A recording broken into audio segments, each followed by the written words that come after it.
చక్కగా పిల్లలందరూ కూడా చక్కగా చదువుకొని జీవితంలో ఒకరికి సాయం చేసే స్థితిలో ఉండాలని కోరుకొని మీరందరూ కూడా విద్యా బుద్ధులతోనే మీ నాన్నగారికి మీ అమ్మగారికి పేరు తేవాలని నేను ఈ రకంగా నేను చెప్తాను.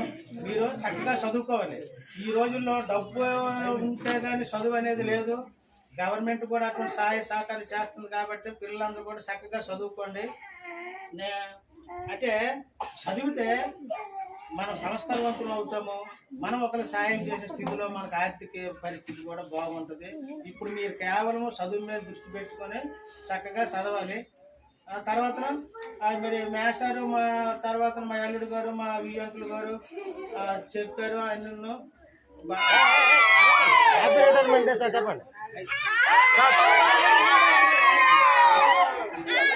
Okay start. హ్యాపీ